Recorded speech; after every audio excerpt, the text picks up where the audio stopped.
Welcome to my channel. We will learn today geography. आज हम लोग ज्योग्राफी जानेंगे। ज्योग्राफी से जो टॉपिक होगा वो होगा भारत की प्रमुख झीलें। इसके साथ साथ आप जान लें इंग्लिश में major lakes in India.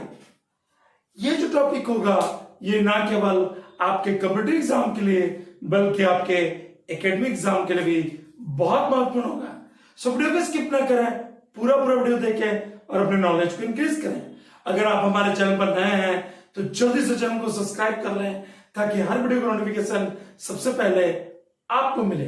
Okay, तो आज हम लोग जान लें।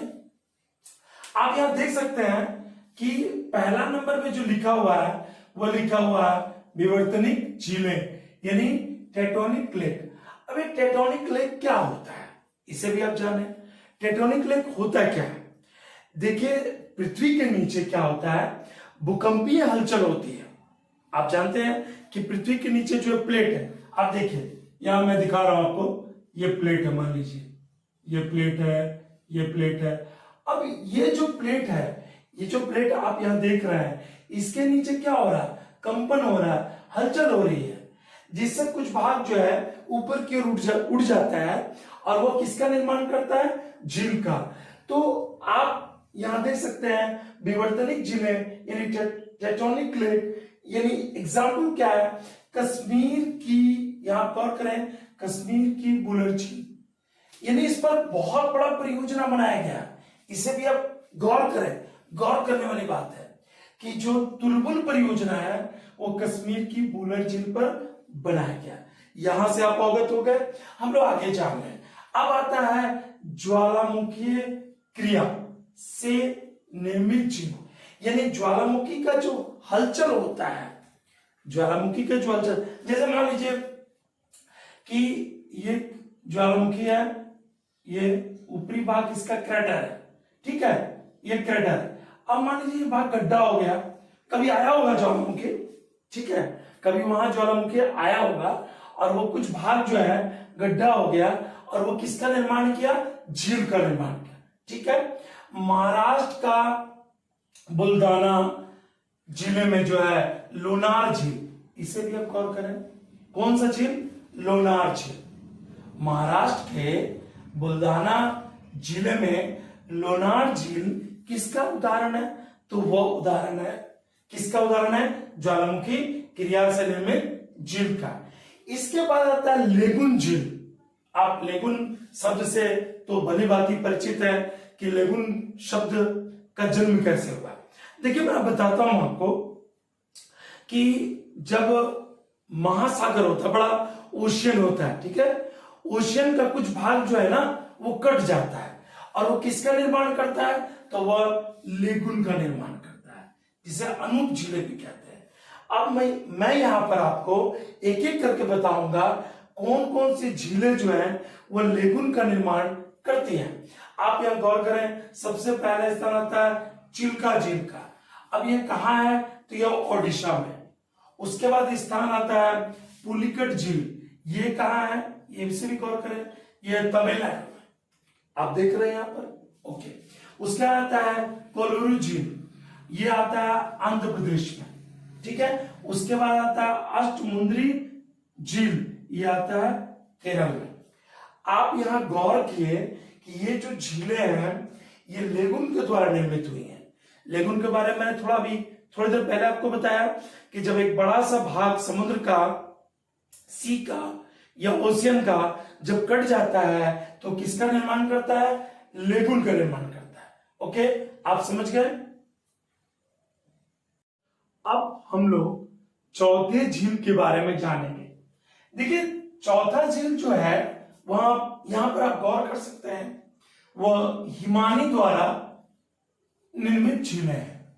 अब ये हिमानी द्वारा निर्मित क्या होता है, देखिए पहाड़ी क्षेत्रों में बहुत बर्फ होता है और बर्फ जमा होके क्या होता है, बर्फ के पास आसपास क्षेत्रों में झील का निर्माण हो जाता है। तो हिमानी को कहते हैं इंग्लिश में ग्लेशियर लेक्स।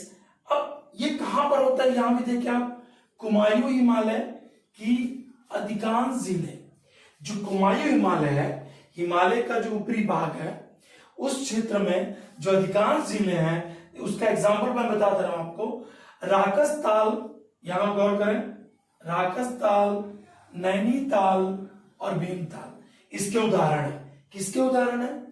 ये उदाहरण जो है किसके हैं? ये जो उदाहरण है वह है कुमायूं हिमालय की जो अधिकांश जिले हैं, राकस ताल, नैनीताल और भीमताल। ठीक है, अब हम लोग जानेंगे कि वायु द्वारा निर्मित झील है। अब आप पूछेंगे कि वायु से कैसे झीलों का निर्माण हो जाता है। वायु क्या करती है कि जो अपरदन क्रियाओं द्वारा जो क्रियाएं होती हैं उसके माध्यम से वो क्या करती हैं, झील का निर्माण करती हैं। इसे हम एयोलेन लेक्स कहते हैं। जैसे राजस्थान की सामर झील, देखिए यहां पर आप, बहुत नामी है सामर झील। राजस्थान से तो आप भली भांति परिचित है। राजस्थान का जो सामर झील है वह बहुत ही लोकप्रिय झील है। उसके बाद डिडवाना, ये भी जो है ये राजस्थान की झील है जो डिडवाना है। उसके बाद पंचबंद्रा, जो पंचबंद्रा झील है, ये भी झील जो है ये क्या है, ये राजस्थान की झील है। तो आप जान लिए कि हिमालय द्वारा निर्मित झीलें कौन कौन सी होती हैं। कुमायूं हिमालय की अधिकांश झीलें, राकस ताल, नैनीताल, भीमताल। वायु द्वारा निर्मित झीलें कौन सी हैं? एयोलेन लेक्स, राजस्थान की सामर झील, डिडवाना झील और पंचबंद्रा झील। आप अभी 5 झीलों से अवगत हो गए। इसके बाद जो मैं बताऊंगा ये अक्सर कॉम्पिटिटिव एग्जाम में पूछे आते हैं, तो आप इसे गौर करेंगे, इसके साथ साथ आप इसे आत्मसात करेंगे। तो सबसे पहले क्या आता है? बेम्बानाथ झील वेलिंगटन द्वीप पर है, भारत की सबसे लंबी झील। आपके पास 4 ऑप्शंस होंगे, वहां प्रश्न आपसे किए जाएंगे कि भारत की सबसे लंबी झील कौन है, तो आप कहेंगे बेम्बानाथ झील वेलिंगटन द्वीप पर है। आपको पता है इस झील की क्या खासियत है? इस झील में बहुत ज्यादा नौकायान होता है, यानी जिसे हम लोग बोटिंग कहते हैं। आप केरल कभी जाएंगे तो देखेंगे कि एक सीजन में वहां नौकायान होता है, यानी कई बोट जो है उससे प्रतियोगिता कराई जाती है बोट से। ठीक है, द्वितीय स्थान आता है कि भारत में सबसे मीठे पानी की झील, सबसे बड़ी मीठे पानी की झील है वुलर झील, जो जम्मू और कश्मीर में स्थित है। इसे भी आप जान लिए। अब आप इसे आगे की ओर जाने। खारे पानी की झील, खारा पानी का मतलब क्या होता है? वो पीने योग्य नहीं होता है, उसमें सॉल्टी ज्यादा होते हैं, नमक ज्यादा होते हैं, वो खारा होता है। तो जो खारे पानी की झील है वो है सामर झील। ठीक है, भारत की सबसे बड़ी खारे पानी की जो झील है वो कौन सी है? तो वो सामर झील है। ठीक है, अब आप आगे जान लें भारत की सबसे बड़ी कृत्रिम झील। अब आप पूछेंगे कि कृत्रिम क्या होता है? देखिए, नेचुरल होता है जिसे प्रकृति खुद बनाती है। आर्टिफिशियल जो होता है उसे इंसान खुद बनाता है, यानी जो ये मानव द्वारा निर्मित झील है, सब भारत की सबसे बड़ी कृत्रिम झील वह है गोविंद सागर झील, जो सतलज नदी पर बनाया गया है। ठीक है, और ये किस बांध पर है? तो भाखड़ा नंगल बांध पर है। ठीक है, आप आगे जाने। सबसे अधिक ऊंचाई पर स्थित झील। अब सबसे ऊंचाई पर कौन सी झील स्थित है इसे भी आप जान लें, तो वह झील है चोलांग झील, जो सिक्किम में स्थित है। ओके, आपने यूनिट कंप्लीट कर ली। यदि आपको वीडियो पसंद आया तो अपने दोस्तों के साथ शेयर करें, वीडियो लाइक करना ना भूलें। वीडियो देखने के लिए धन्यवाद।